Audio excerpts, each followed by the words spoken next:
Let's keep the market conversation going with our first guest for the hour. We've got Dave Sekera. He is Morningstar's Chief U.S. Market Strategist, joining us here in studio. And Dave, we'll look at the broader economic picture, but I want to just pick up on that point that Inez made about where the currencies have been moving. When you look at the strength of the dollar, we have heard so many companies really signal the FX headwinds they've been facing.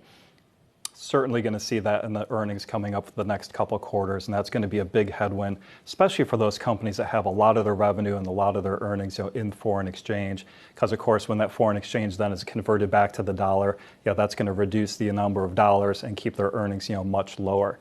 Now, having said that, I think what investors really need to think about is figuring out which of those companies, that dollar appreciation is actually going to impair their earnings going forward, as opposed to those companies that will be able to continue to keep holding those margins.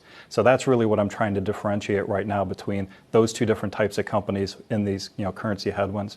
Yeah, I mean, how do you differentiate those companies? Is it really more about the international exposure? We've heard a lot of these warnings coming through from tech companies. Well, specifically, we are looking for those companies that do have very high exposure to the international markets. And what I'm really looking for are those companies that we believe have a wide economic moat. So again, those are the companies that we rate having long-term durable competitive advantages.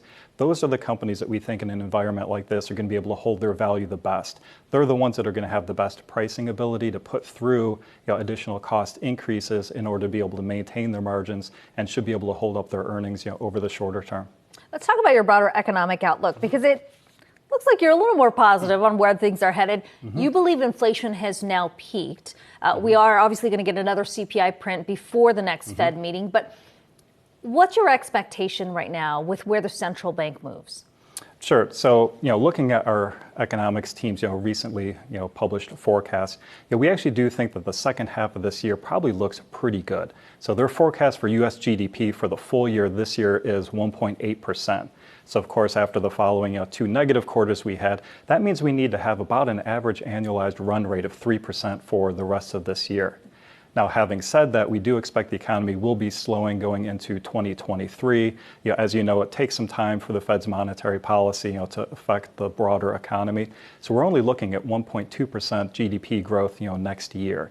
Now, we do think that GDP growth will rebound after that, but part of the reason is, as you mentioned, we do think inflation has already peaked here in June. It'll come down in the second half of this year. We're looking inflation of 2.1% next year.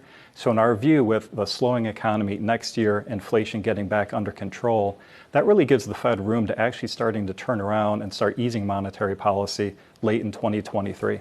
So it doesn't sound like you're expecting that hard landing scenario coming into, going into the end of year.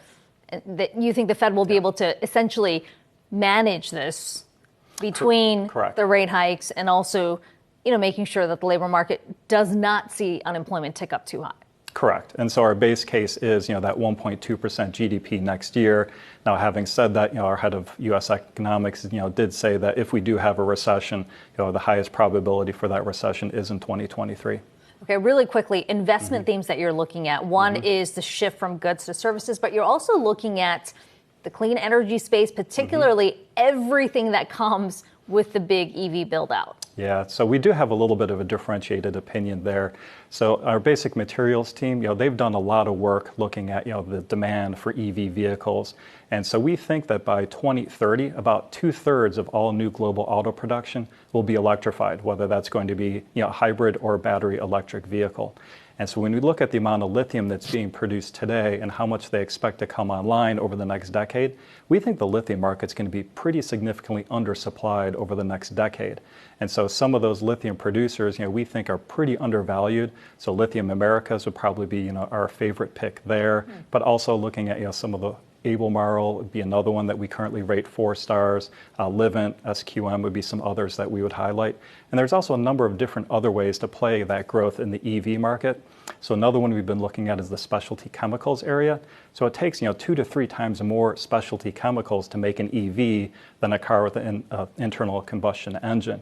So we're looking at DuPont, and Eastman is another one there that investors could take a look at.